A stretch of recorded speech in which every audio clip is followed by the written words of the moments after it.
أعوذ بالله من الشيطان الرجيم بسم الله الرحمن الرحيم الحمد لله رب العالمين والصلاة والسلام على سيدنا محمد وعلى آله وأصحابه أجمعين ثم ما بعد اللهم يسر لي ولا تعسر وتمم بالخير بك استعين رب اشرح لي صدري ويسر لي أمري واحلل عقدة من لساني ويفقه قولي.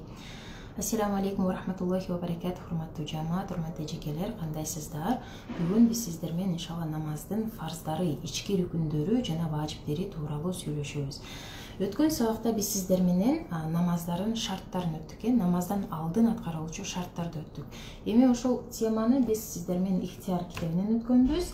Ал эми бүгүн болсо биз мухтасар китебинен өтөбүз. Эмнеге? Себеби ихтияр китебинде ошол темадан кийин эле келүүчү тема бул намаздардын сыпаты тууралуу болот.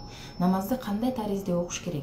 Эми ошол намаздардын сыпатына кириши элекке чейин мен сиздерге иншаллах бир аз намаздардын ички рүкүндөрү тууралуу жана фарздар, важиптери тууралуу баяндап кетким келди. Ошондуктан бүгүн биз сиздер менен бул мухтасар китебинен өтөбүз иншалла. Эми намаздардын фарздары, кыздар.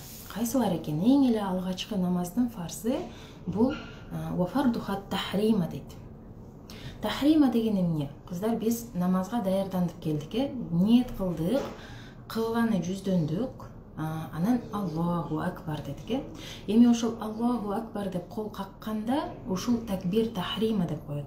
Аллаху акбар деген бул такбир, Аллах тааланы улуктоо. Ушул такбирдин аты тахрима экен. Эмне себептен тахрима?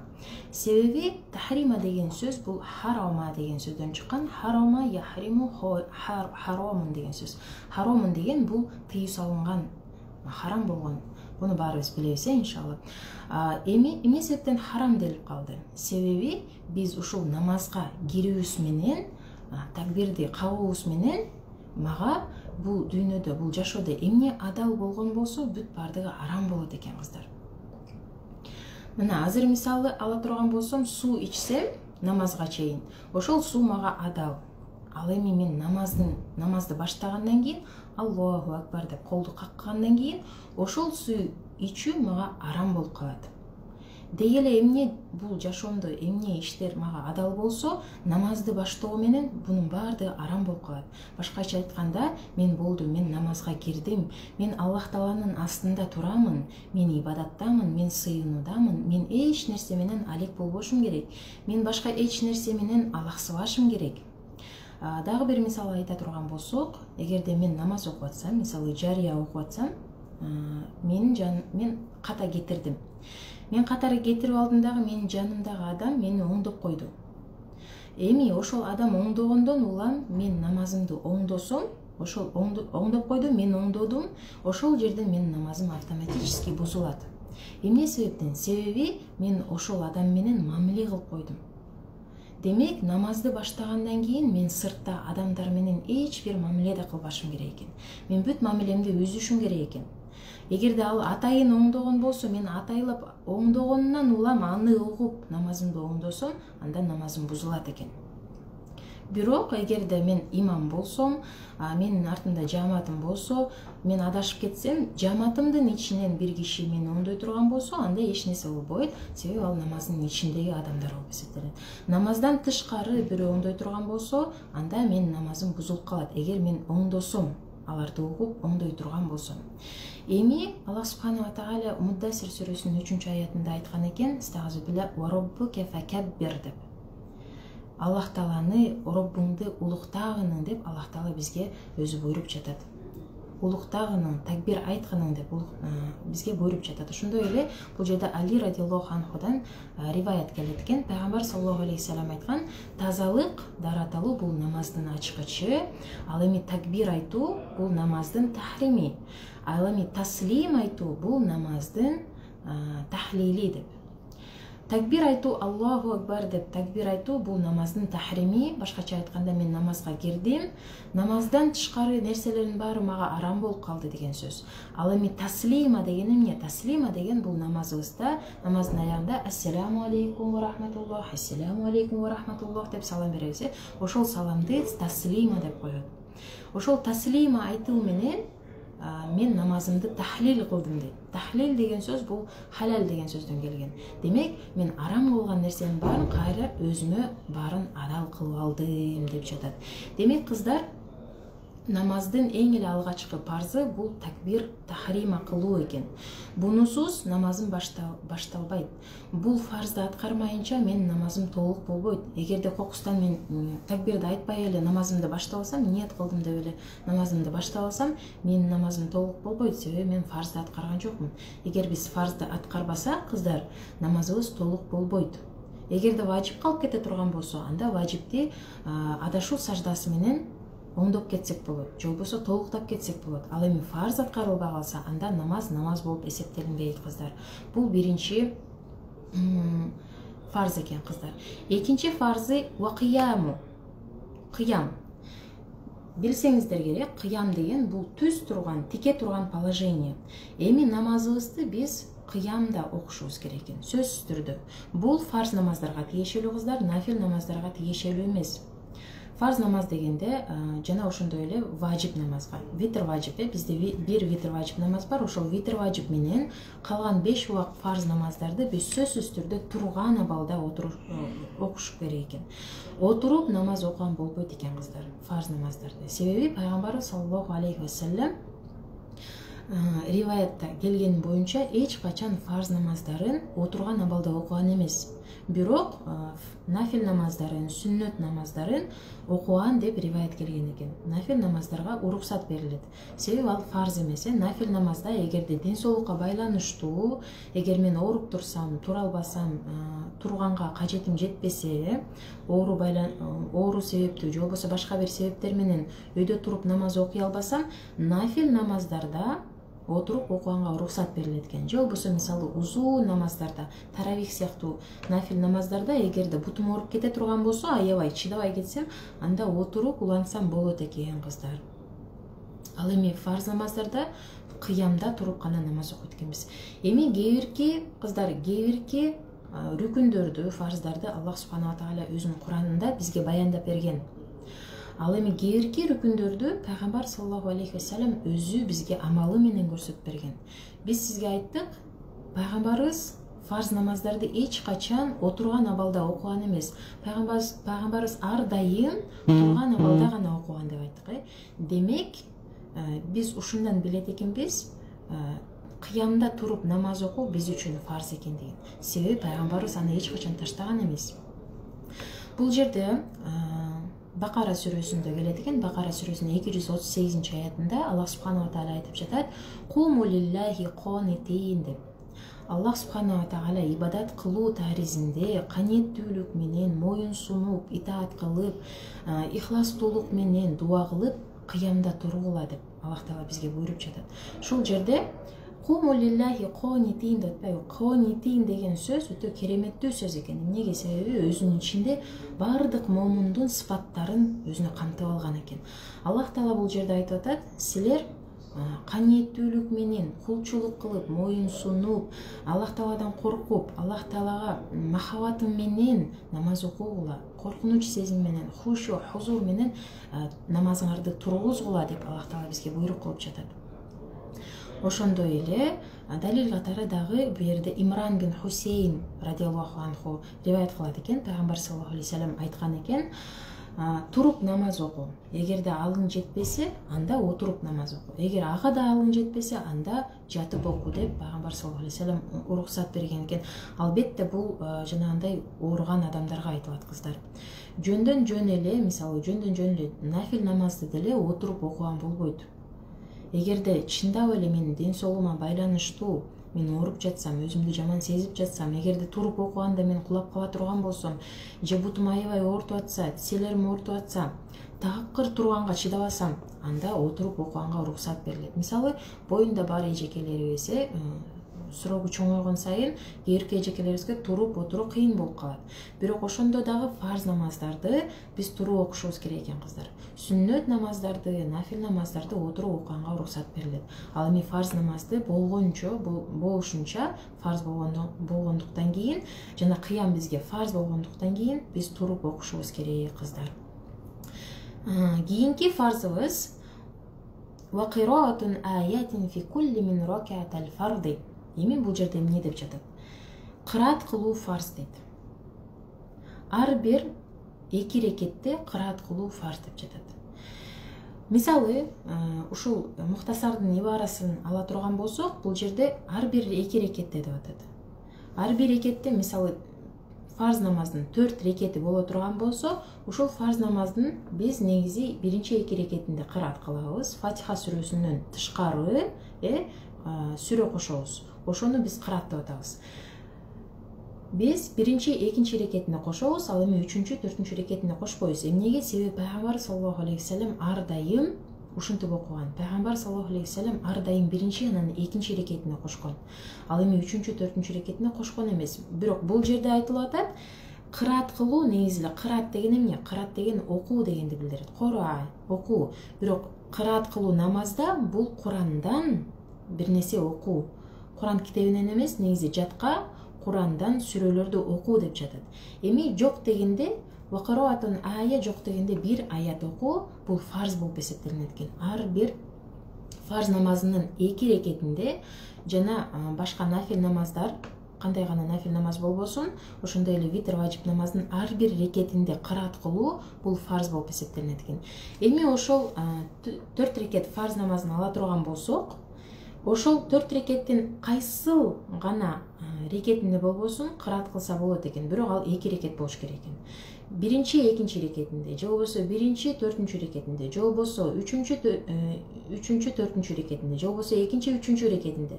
Ушинтип негизи кыраат кылса болот экен. Эң негизгиси фарздын 2 рекетинде кыраат кылыныш керек экен. Бирок биз айтып кеттик, пайгамбарыбыз эч качан антип аралаштырган эмес.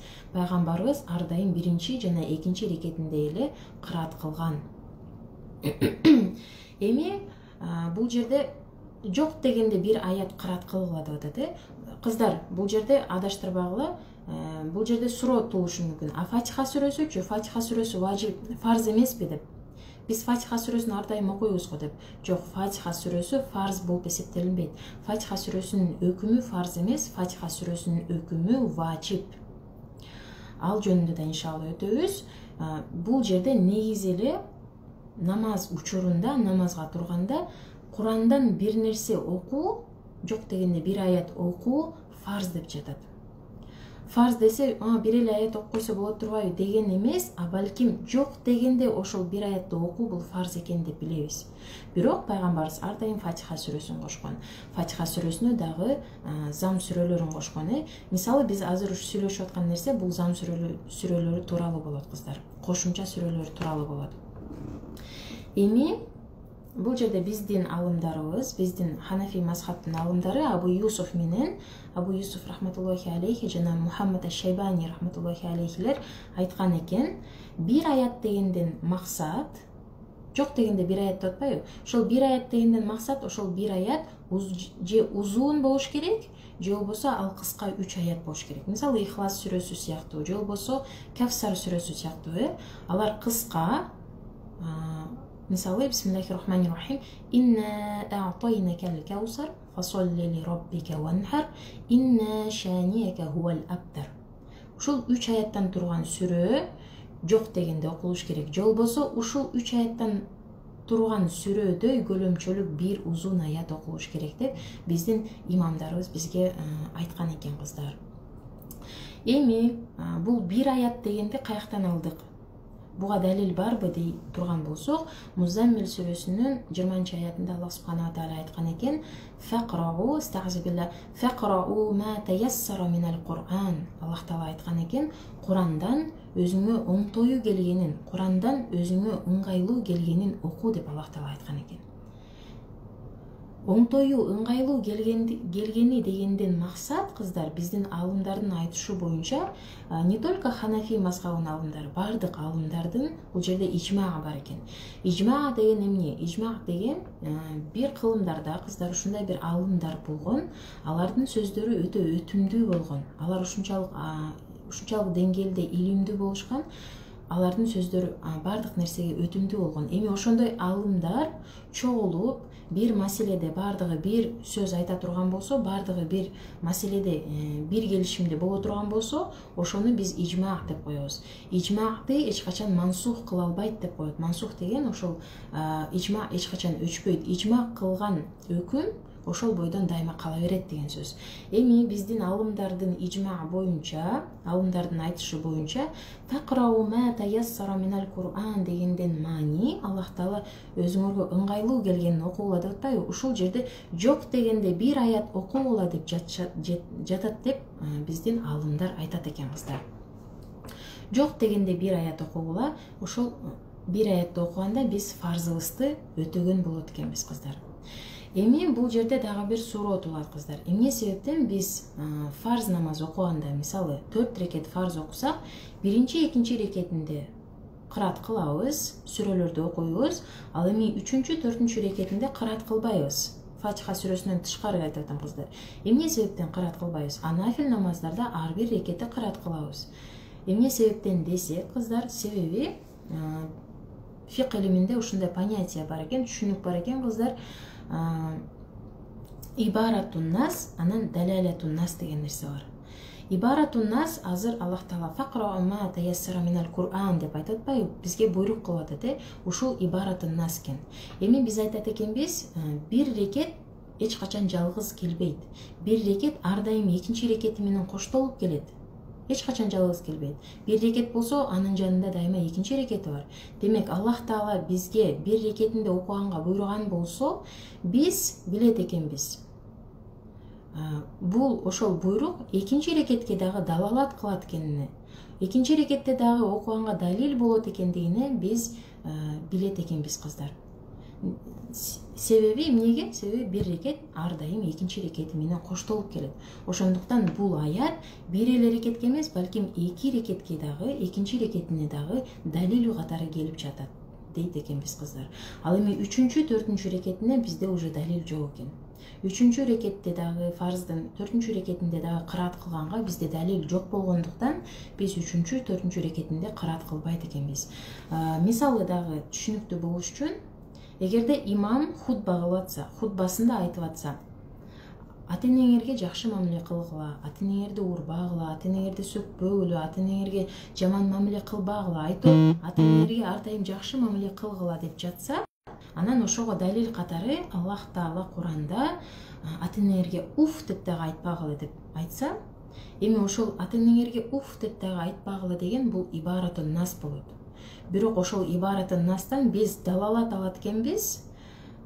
Ошол кичинекей аят бизге негизи эле далалат кылат экен ата-энеге негизинен эле жалпысынан жакшы мамиле кылууга.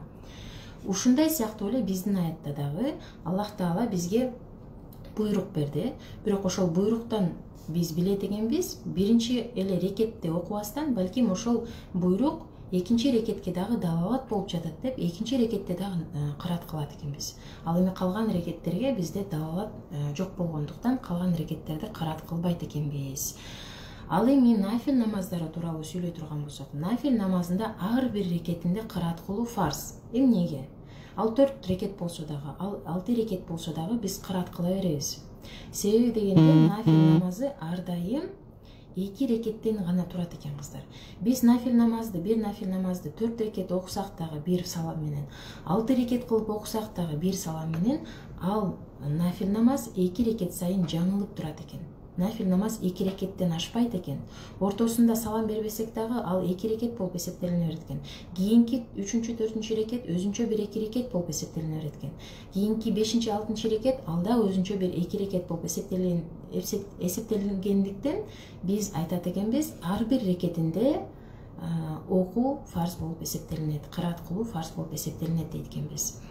Ал эми витр важип намазы тууралуу сүйлөй турган болсок, витр важип өзү фарз эмес. Ал сүннөт дагы эмес. Нафил дагы эмес. Ошондуктан биз этиятты кылып, биринчи, экинчи рекетинде фарз катары, фарз эмес, важип катары окуйт экенбиз, кырат кылат экенбиз. Анан этияттык катары 3-чү рекетинде дагы кырат кылат экенбиз кыздар. Себеби ал фарзга да кирбейт, сүннөткө да кирбейт. Бул 3-чү фарзы болду кыздар, иншалла түшүнүктүү болду деп ойлоймун. Кийинки фарзы ва фи кулли, так, буну өттүк кыздар. Кийинки фарзы вар рукуу ва суджуду дейт кыздар. Эми кийинки фарзы бул рүкүү кылуу жана сажда кылуу экен. Биз ар бир намазда бирден рүкүү кылабыз жана экиден сажда кылабыз. Аллах Таала бизге өзүнүн Куранында айткан экен, Хач сүрөсүнүн 77-аятында: "Стагзибилла я айюхаллазина аману иркау васджуду" деп. Эй иман келтиргендер, рүкүү кылгыла, сажда кылгыла деп Аллах Таала бизге буйруган экен. Эми ушул жерде Аллах Таала бир рүкүүгө жана бир саждага буйрук берип жатат. Биз бир рүкүү кылабыз, ал эми сажданы 2 жолу кылабыз. Эмнеге? Себеби пайгамбарыбыз саллаллаху алейхи вассалам ар дайым сажданы 2 жолу кылган.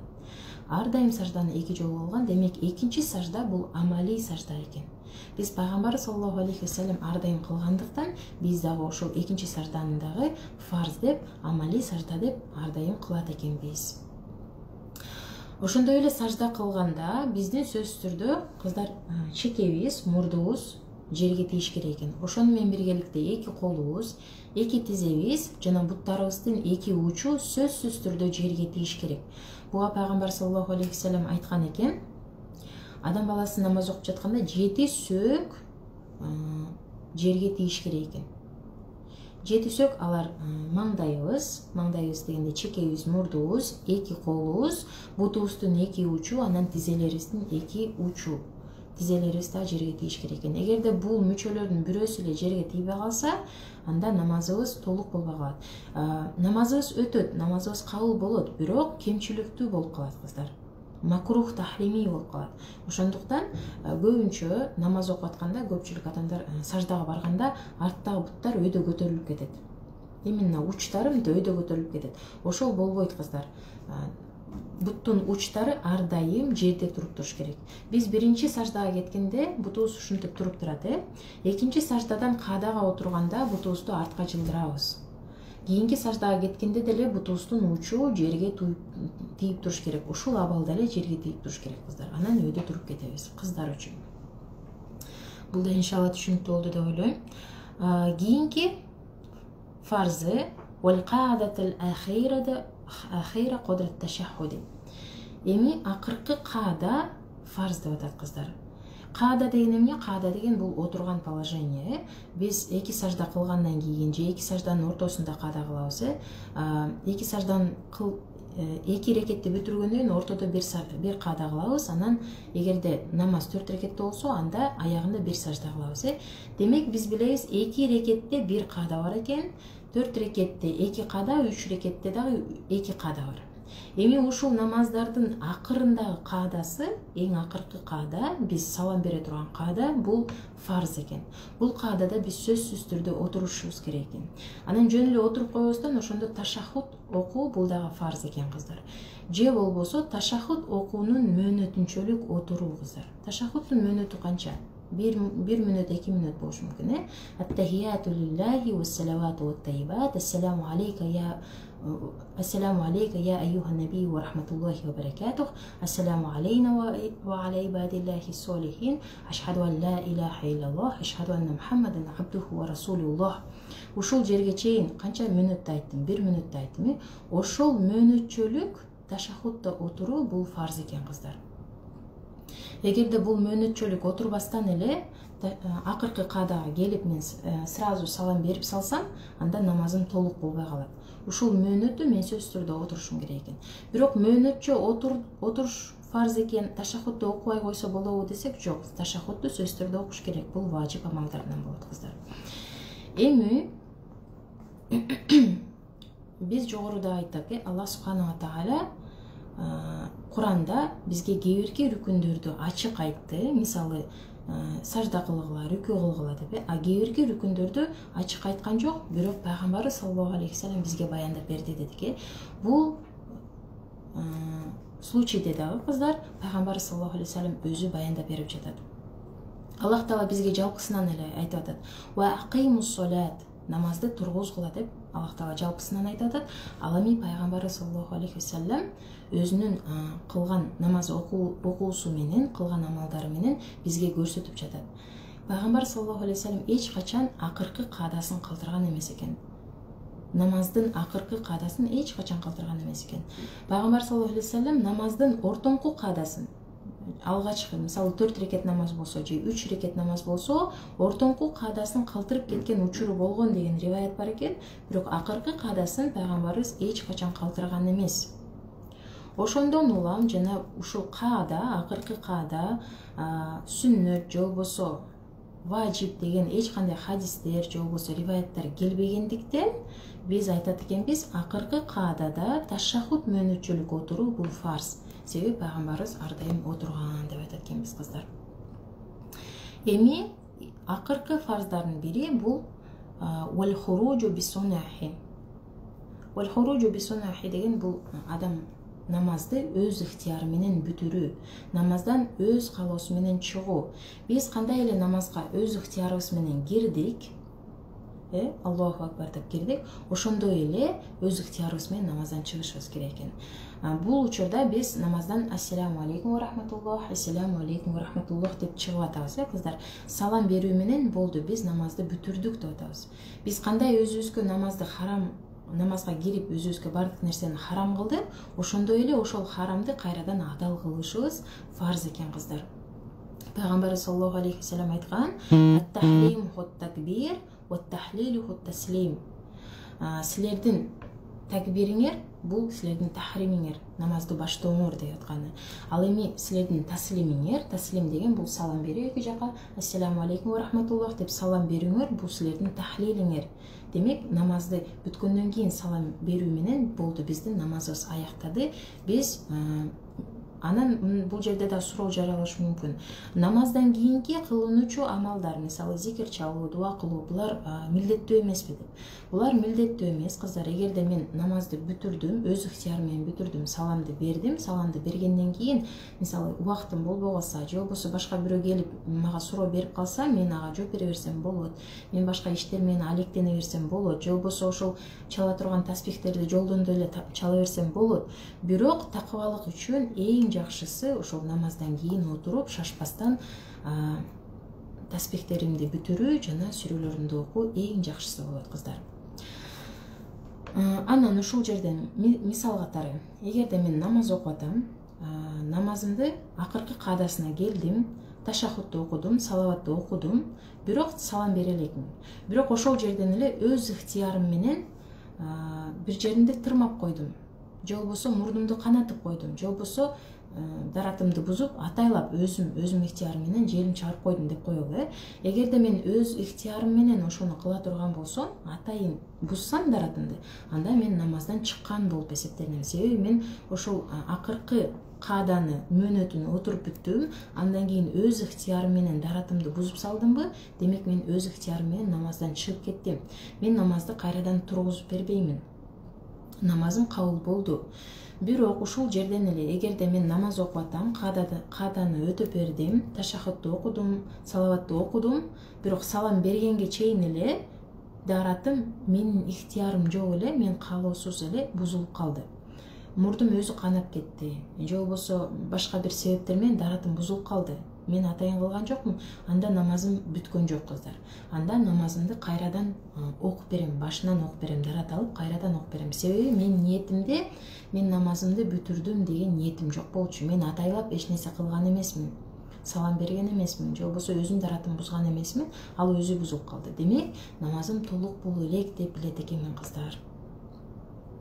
Бул намаздын акыркы фарзы болду, кыздар. Эми намаздын важиптери тууралуу сүйлөшө турган болсок, негизи фарз менен важиптин ортосундагы айырмачылык кандай? Эгерде намаздын ичинде ала турган болсок, биз намаздын ичинде фарзды айтып кеттик, фарзды аткарбасак, намаз болуп эсептелинбейт. Жогоруда айтылган рүкүндөрдүн бирөөсү эле калып калса, кылынбай калса, намаз болуп эсептелинбейт. Себеби ал фарз, аны сөзсүз түрдө аткарышыбыз керек. Ал эми важип аткарылбай калса, азыр важиптерди айтабыз. Важип аткарылбай калса, биз важипти адашуу саждасы менен толтуруп койсок болот экен, кыздар. Ошондой эле дагы бир айырмачылыгы, эгерде жалпысынан эле фарз деген нерсени бирөө жок десе, бул фарз эмес деп танган болсо, ал адам куфурчулук кылган болот. Ал адам кафир болгон болот, динден чыккан болот. Эгерде важипти жок деген болсо, анда ал адам кафир болбойт, бирок чоң фасык болуп эсептелет. Фасык деген бул чоң күнөөкөр адам. Эми амал катары ала турган болсо, кыздар, экөөнүн тең аткарылышы милдеттүү түрдө болот. Фарз дагы, важип дагы экөө милдеттүү түрдө аткарылат. Болгон айырмасы, фарзды кылбасак, намаз такыр эле жарыксыз болуп калат. Ал эми важипти кылбасак, биз бир нерсе кылып аны толуктасак болот экен, кыздар. Эми намаздын алгачкы важиби эмне десек, ва важибуха кыраатул фатиха. Эң эле намаздын алгачкы важиби Фатиха сүрөсүн окуу экен, кыздар. Биз жогоруда айтып кеттик, намазда кыраат кылуу, Курандан бир нерсе окуу, жок дегенде бир аят окуу, бул фарз дедик. Ал эми Фатиха сүрөсүн окуу бул важип экен. Неге? Себеби пайгамбар саллаллаху алейхи вассалам ар дайым Фатиха сүрөсүн окуп келген. Эч качан таштаган эмес. Кандай гана намаз болбосун, фарз намаздарда болобу, биринчи рекетинде болобу, экинчи рекетинде болобу, үчүнчү, төртүнчү рекетинде болобу, нафил намаздарда болобу, витр намазда болобу, кайсыл рекетинде болбосун, Фатиха сүрөсүн биз сөзсүз түрдө окушубуз керек. Бул важип, кыздар. Бул биздин мазхабта важип, кыздар. Ал эми башка мазхабта, мисалы Малики, Ханбали, Шафи, 3 мазхабта тең Фатиха сүрөсүн фарз дешет. Биз важип десек, алар фарз дейт. Эмнеге алар фарз десек, алардын далили бар экен. Алардын далили, кыздар, бул пайгамбар саллаллаху алейхи вассаламдын хадисинен, пайгамбар саллаллаху алейхи вассалам айткан дешет экен: "Ла салата лиман ла яқра фатихатал китаб". Кимде-ким намазында Фатиха сүрөсүн окубаса, анын намазы намаз эмес деп пайгамбар саллаллаху алейхи вассалам айткан хадиси бар экен. Ошондой эле да бир хадиси: "Ман салла салатан лам яқра би уммил Кур'ан фахия хидаджун фахия хидаджун фахия хидаджун" деп айткан экен. Кимде-ким намазында Курандын энеси болгон Фатиха сүрөсүн окубаса, анда анын намазы кем, анын намазы кем, анын намазы кем деп пайгамбар саллаллаху алейхи вассалам айткан экен. Бул сахих хадистер, кыздар. Бул Муслим, Бухари жана башка белгилүү алымдар риваят кылган хадистерде келинет, риваят кылган китептерде келинет. Эми биздин алымдар айтат экен, ооба, албетте бул хадистер бар. Бирок эгерде биз бул хадисте Фатиха сүрөсүн фарз дей турган болсок, анда Аллах Тааланын сөзүнө карама каршы келип калабыз. Себеби Аллах субханаху ва таала өзүнүн Куранда айтпадыбы? "Фақра ма таяссара минал Кур'ан". Курандан өзүңөргө оңтою келгенин, ыңгайлуу келгенин окугула деп Аллах Таала бизге айтты. Ал жерде фарз деп айткан жок. Фатиха сүрөсүн фарз деп айткан жок. Эгерде биз өзүбүз Фатиха сүрөсүн фарз деп айта турган болсок, анда ошол жерге өзүбүз кошуп кое турган болот экенбиз. Ошондуктан биздин алымдар айтат экен, жок, бул хадистер Фатиха сүрөсү важип экендигине далалат болот деп. Жана ошондой эле биздин далил катары келүүчү хадис, бул Азирет Абу Хурайра радиаллаху анхудан келген хадис экен, кыздар. Азирет Абу Хурайра радиаллаху анху риваят кылат экен: "Дахала раджулул масджида фасалла ва набия саллаллаху алейхи вассалам фил масджид". Бир күнү пайгамбар саллаллаху алейхи вассалам мечитте отурса, бир киши кирип келет экен. Киши кирип келет экен дагы намаз окуйт экен. Пайгамбар саллаллаху алейхи вассалам аны карап турат экен. Сумма жаа фасаллама фарадда салам. Андан кийин ал киши пайгамбарыбызга келип: "Ассаламу алейкум ва рахматуллахи я расулуллах" деп учурашат экен. Пайгамбарыбыз ага саламын кайтарат экен дагы. Сумма жаа, андан кийин "Ирджи фасалли фа иннака лам тусалли". Пайгамбарыбыз ага айтат экен, ал киши айтат экен: "Сен барып кайтканыңда кайра намазың окуп келгениң" дейт экен. Эмнеге? Себеби сенин намазың толук болгон жок деп айтат экен. Анда ал киши фафа'ала залика саласата маррат. Ал киши 3 жолу кайтып, 3 жолу намазын окуп келет экен. Пайгамбарыбыз биринчисинде дагы аны кайра кайтарып коет экен, намазың толук эмес деп. Экинчисинде дагы кайтарып коет экен, үчүнчүсүндө да кайтарып коет экен. Кайрадан намазың окуп кел, намазың толук эмес деп коет экен. Ошондо ал киши айтат экен: "Валлази ба'асака бил хакки ма ухсину гайриха фа'аллимни". Сени акыйкат менен жөнөткөн Аллах субханаху ва таалага касам ичем, мен мындан башка намазды билбеймин, мага үйрөткүн дейт экен. Ошондо пайгамбар саллаллаху алейхи вассалам үйрөтөт экен. Факола, пайгамбар айтып атат: "Иза кумту иля солати факаббир". Эгерде намазга тура турган болсоң, такбир айт дейт экен. Бул биринчиси. Сумма иқра ма таяссара ма'ака минал Qur'ан. Андан кейін, такбир айтқандан кейін, өзіңе Құрандан ыңғайлы келгенін оқу дейді екен. Кейін сумма ирка хатта татма'инна вaqi. Андан кейін рүку қыл дейді екен. Рүку қылғанда барып эле рүку қылып қайра келбестен, бәлкім рүкуге барғанда хатта татма'инна вaqi дегенде, ошо рүкуге барғанда ар бир мүчөң, ар бир муундарың өз ордуна келсин дейт. Өз ордуна келип эс алсын дейт. Демек, кайра эле рүкүгө туруп эле кайрадан кетип калбастан рүкүгө бир аз туруп тур дейт. Сумма ирафа хатта та'дила қойман. Андан кейін өйдө көтөрүл дейт. Кыямга тур дейт. Түз тур дейт. Түз турганда дагы, ошол түз турганда бардык муундарың өз ордуна келсин дейт. Сумма сжуд хатта татма'инна сажидан. Андан кейін саждага бар дейт. Саждага барганда дагы, саждага барганда бардык мүчөлөрүң өз ордуна келсин дейт. Ошол өз ордуна келген абалга чейин күтүп тур дейт. Шашпа деп атат. Сумма ирфа хатта татма'инна жалисан. Андан кейін саждадан тургандан кейін отур дейт. Отурганда дагы шашпастан бардык мүчөлөрүң өз ордуна келсин. Өз ордуна келгенден кейін анан бул жерде пайгамбар саллаллаху алейхи сумма ичгал залика фи салатика куллиха. Андан кейін ушул амалдарды бардык намазыңда кошкун дейт. Демек пайгамбар саллаллаху алейхи бул жерде бизге такбир айт деди, кыямда туруп, анан өзүңө ыңгайлуу келген сүрөнү окуу деди, туурабы? Курандан ыңгайлуу келгенин окуу деди. Андан кийин рүкү кыл деди, кыямга туруп сажда кыл деди, анан отур деп айтты. Бул жерде пайгамбар саллаллаху алейхи вассалам Фатиханы окуу деп айткан жок. Анан бул жерде алымдарыбыз айтат экен. Бул хадистагы сахих хадис кыздар, бул хадистагы имам Бухари, имам Муслим риваяттарында келген сахих хадистер. Эми биз бардык хадистерге амал кылышыбыз керек, туурабы?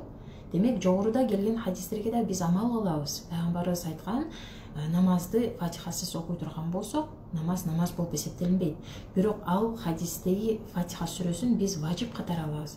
Фатиха сүрөсүн биз фарз деп айта албайбыз. Эмнеге? Себеби эгерде ал хадисте пайгамбарыбыз Фатиханы фарз дей турган болсо, анда бул хадисинде да сөзсүз түрдө кантип фарзды атабай кетет эле. Демек, пайгамбарыбыздын сөздөрү бири-бирине дал келип калбашы мүмкүн эмес, кыздар. Ошондуктан бул жерде алымдар айтат экен, пайгамбар саллаллаху алейхи вассалам ал хадисте фарз деп айткан эмес, балким важип деп айткан. Жана албетте Куранда айтылат, кыздар, пайгамбар саллаллаху алейхи вассалам жөнүндө "Вама юнтеку анил хава ин хуа илля вахю юха" деп коет. Пайгамбарыбыз эч качан абадан же болбосо жок жерден бир сөздү айткан эмес. Ар дайым Аллах Тааладан түшкөн вахи катары же болбосо Аллах Тааладан жөнөтүлгөн сөздөрдү гана бизге айтып берген. Ошондуктан биз бул жерде эки хадис бири-бирине карама-каршы келип калды. Бирөөндө пайгамбарыбыз фарз деп атат, бирөөндө пайгамбарыбыз фарз деп атабай эле деп айта албайбыз.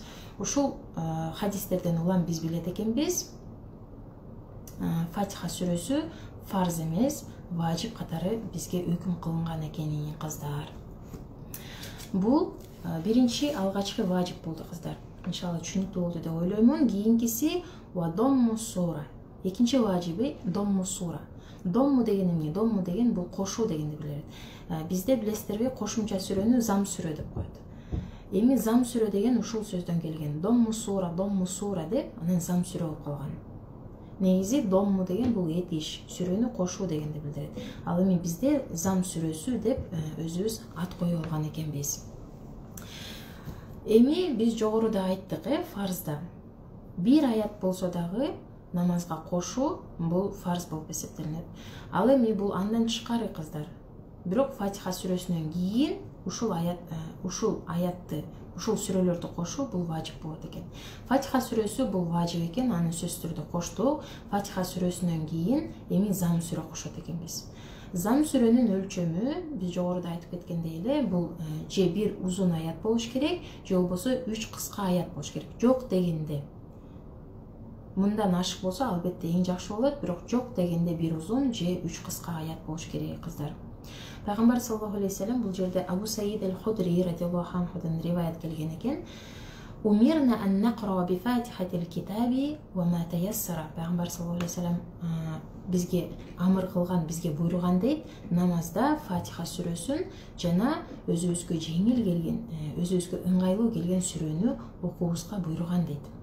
Ошондой эле дагы бир хадисте келет: ла солата илля би фатихатил китаб фама зада. Намаз Фатиха сүрөсүз жана Фатиха сүрөгө кошулуп, дагы бир аз сүрө окулмайынча намаз болуп эсептелинбейт дейт. Намаз болуп толук болбойт деп бизге бул жерде риваят кылып беришти кыздар. Демек, фарз намаздын 2 рекетине biz söz түрдө зам сүрөсүн кошот экенбиз. Калган нафил намаздардын ар бир рекетине Фатиха сүрөсүнөн кийин биз зам сүрөсүн кошот экенбиз кыздар. Эми кийинки важиби бул вариаяту тартиб. Кийинки намаздын важиби бул тартипти сактоо. Намазды биз такбир менен баштадык, андан кийин сана окуйбуз, андан кийин Фатиханы окуйбуз, андан кийин өрүкү кылабыз, өрүкүдөн кыямга тарабыз, кыямдан саждага барабыз, саждадан каада отуруп кайра сажда кылабыз. Ушул тартипти сактоо бул важип болуп эсептелинет экен. Себеби эмнеге? Себеби пайгамбар саллаллаху алейхи ва саллям бизге ошондой тариздей окуганга үйрөтүп кеткен. Буну биз бузганга болбойт. Эгерде биз ушул тартипти буза турган болсок, анда биз адашуу саждасын сөзсүз түрдө кылып беришибиз керек. Себеби биз намазыбызды ката окуган болуп эсептелип калабыз. Эгерде жогорку биз фарздарды өттүк, фарздар жок болуп кала турган болсо, ошол тартиби бузулуп, фарздарды кылбай калсак, анда намазыбыз намаз болуп эсептелинбейт. Бирок эгерде важиптер алмашып кете турган болсо, мисалы кааданы отурбай кетсек, биринчи кааданы отурбай кетсек, же болбосо каадада ташаххудду окубай кетсек, же болбосо Фатиха сүрөсүн окубай калсак, же сан сүрө кошпой калсак, же болбосо дагы эмнени өттүк, ушундай важип болгон нерселерди кылбай кетсек, же адаштырып кылып койсок, жада калса сүрөнү окуп атканда адашып кетсек, сүрөнү туура эмес окуп койсок, биз сөзсүз түрдө кыздар адашуу саждасын кылып беришибиз керек. Эми бул жердеги важип эмне экен? Бул жерде тартипти сактоо. Биз каалагандай эле алмаштырып намаз окуп берсек болбойт экен. Биринчи сажда кылып, андан кийин рүкү кылып, андан кийин каада кылып намаз окуган болбойт. Бизге кандай үйрөтүлгөн болсо, ошондой таризде окушубуз керек экен. Кийинки важип вал каадатул ула. Биз фарзында өттүк. Акыркы кааданы отуруу бул фарз дедик, Акыркы каадада отуруп, ташаххуд мөөнөтүнчө отуруу, ташаххудду окуу бул фарз дедик. Ал эми бул жерде биринчи каада бул важип деп атат. Бул 3 рекет намазга, же болбосо 4 рекет намазга айтылып жатат кыздар. 2 рекет окулгандан кийин, 4 рекеттик намаздын 2 рекети окулгандан кийин биринчи каада болот. Ошол биринчи кааданы сөзсүз түрдө отурушубуз керек экен. Акыркы каада бул фарз турбайбы? Анда биринчи кааданы отурбай эле койсок болот турбайбы деген ой болбош керек. Себеби биринчи каада бул важип, буну сөзсүз түрдө отурушубуз керек. Эгер отурбай калсак, бунда дагы кыздар сажда сахвы, адашуу саждасын кылып беришибиз керек болот. Эми кийинки бул ташаххуд. Кийинки важип намазда ташаххуд окуу. Биз айтып кеттик, акыркы каада болобу, биринчи каада болобу сөзсүз түрдө отурушубуз керек. Эгерде такыр эле болбой баратса, шашып баратсак, же болбосо бир нерсе болуп кетип аткан болсо, биз жок дегенде ошол каада мөөнөтүнө отурушубуз керек дедик, ошол фарзды аткарышыбыз керек дедик. Бирок ташаххудду кошуу бул важип болуп эсептелинет экен. Сөзсүз түрдө ташаххудду кошот экенбиз кыздар.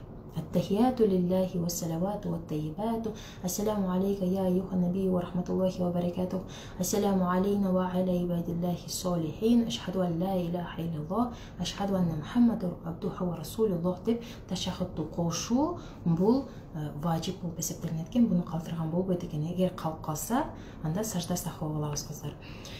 Буну сиздерге тапшырма катары берейин кыздар. Мен ишенемин, баарыңыздар буну билет болуш керек. Буну баарыңыздар намаз окуйсуздар. Бирок дагы да кайталоо катарында буну мага жатка тапшырып бересиңер. Телеграм баракчасына иншалла. Кийинки валавзус салам. Кийинки важип лавзус салам, салам сөзүн айтуу дейт. Намаздын акырына келдик. Кааданы отурдук, ташаххудду окудук, салаватты окудук, анан салам беребиз. Ассаламу алейкум ва рахматуллах, ассаламу алейкум ва рахматуллах деп ушул саламды айтуу бул важип экен. Буну да биз калтырбайт экенбиз кыздар. Эгерде жана мисал катары келтирдик, эгерде атайын намаздан чыгып кете турган болсок, атайлап салам айта эле кетейин, анда намазыбыз кабыл болду, бирок намазыбыз баары бир деле кемчиликтүү болуп калды. Балким жанагындай макрух, тахрими сыяктуу кемчиликтүү болуп калды. Бирок намазыбыз кабыл болду дедик. Бирок бул жерде айтып атат, салам сөзсүз түрдө айтылыш керек. Ассаламу алейкум ва рахматуллах. Бул важип. Ассаламу алейкум ва рахматуллах. Эгерде айтпай калсак, кандай бир себептер менен, анда биз сажда сахвону, адашуу саждасын кылып беришибиз керек. Жана дагы эмне себептен салам беребиз? Салам бергенде биз айттык, биринчиси бул биздин намазыбызды бүтүп атканга биз өзүбүз тастыктап атабыз, өзүбүздүн ыктыярыбыз менен намаздан чыгып, арам болгон нерсени адал кылып атабыз. Ошондой эле салам берүү менен биз жаныбыздагы периштелерге салам айтат экенбиз, кыздар. Ассаламу алейкум ва рахматуллах дегенде оң жактагы периштеге, ассаламу алейкум ва рахматуллах дегенде сол жактагы периштеге салам айткан болот экенбиз. Намазды бүтүрүп атканда ошол нерсеге дагы көңүл бурушубуз керек экен, кыздар. Жөн эле бат-баттан салам берип коюп туруп кетпестен, балким мен жанымдагы периштелериме салам берип атам деп анан турушубуз керек экен, кыздар. Анан кийинки вакунутул витри. Витр намазы, 3 рекет витр намазы бар. Ушул витр намазынын эң акыркы 3-чү рекетиндеги витр кунут дуасын окуу бул важип болуп эсептелет экен. Акыркы рекетинде биз Фатиха сүрөсүн окуйбуз, Зам сүрөсүн кошобуз, андан кийин колубузду ылдый түшүрөбүз. Колубузду түшүрүп, анан кайра Аллаху акбар деп такбир кылабыз. Ошол такбир кылгандан кийин кунут дуасын окуу бул важип болуп эсептелет экен, кыздар.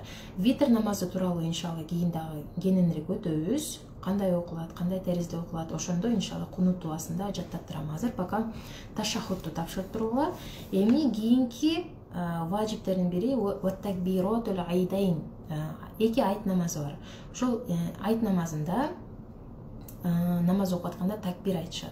Санадан кийин такбир, 3 жолдон такбир айтат, андан кийин Зам сүрөсү окулгандан кийин такбир айтат, 3 жол такбир айтып, андан кийин дагы бир такбир менен рүкүүгө кетет, саждага кетет. Ушул такбирлерди айтуу важип экен. Буларды калтырган болбойт экен, кыздар. Кийинки ватаинул улайни лил кураати. Эсиңиздеби? Намаздын фарздарын айтып атканда мен айттым, кыраат кылуу 2 рекетинде кыраат кылуу, мисалы 4 рекет болсо, ошол 4 рекеттин кайсы гана рекети болбосун, 2 рекетинде кыраат кылуу, Курандан бир аят кошуу бул фарз дедик. Эми бул жерде айтып атат, ошол каалаганында кошпой, биринчи 2 рекетинде кыраатты даярдоо бул важип деп атат. Себеби пайгамбар саллаллаху алейхи ва саллям ар дайым биринчи, экинчи рекетинде кыраат кылган. Эми кийинки ваттаъдилул аркан. Ваттаъдилул аркан деген бул биздин мүчөлөрүбүз, сажда кылганда, рүкүү кылганда, кыямга турганда, каадада отурганда мүчөлөрүбүздү эс алдыруу, намазыбызды бат-баттан окуба деген максатта айтылып атат. Кээде шашып кетип, же болбосо балким адат болуп кетип, намазды бат-баттан окуганга адат болуп кетиши мүмкүн. Саждаларды бат-баттан айтууга, бат-баттан кылууга антпестен балким ушул муундарыбызды, мүчөлөрүбүздү эс алдыргыла деп атат. Каадага барганда бир аз отургула, ошол мүчөлөр баардыгы өз ордуна келсин. Саждага барганда эс алдыргыла, ошол саждада турган абалда баардык муундарыбыз, мүчөлөрүбүз эс алсын деп атат. Ошондой эле кыямда турганда, ошондой эле рүкүү кылганда, ошондой эле сажда кылганда, кыздар. Эң негизги максаты намазды шашпастан эс алдырып окугула деп атат. Кийинки ваджахрул вал ихфау фима яджхару ва юхфа. Бул акыркы важиптер экен, кыздар. Бул имамдарга тиешелүү. Имамдар намаз окуганда, кээбирки намаздар кийин өтөсүздөр, кээбирки намаздар жария окулат, катуу окулат, кээбирки намаздар купуя, ичинен окулат. Эми имамга жария окулган намазды жария окуу важип экен. Купуя окуган намазды купуя окуу важип экен. Ал эми кээбирки эркектерибиз үйүндө намаз окуй турган болсо, ал жана купуя окула турган намазды сөзсүз түрдө купуя окуш керек. Ал эми жария окулган намазды кааласа жария окуйт, кааласа купуя окуй берет. Үйдө эгерде жалгыз окуй турган болсо уруксат бериле берет экен, кыздар. Бул эми намаздардын важиптери болду кыздар. Намаздардын сүннөттөрү да бар кыздар. Бирок сүннөттөрүн азыр айтып бербеймин. Сүннөттөрүн иншалла кийинки сабакта намаздын сыпатын өтүп атканда, ошол сыпатты өтүп атканда по ходу сразу айтып бергенге аракет кылам иншалла. Ушун менен сабакты аяктаймын. Ассаламу алейкум ва рахматуллахи ва баракатух.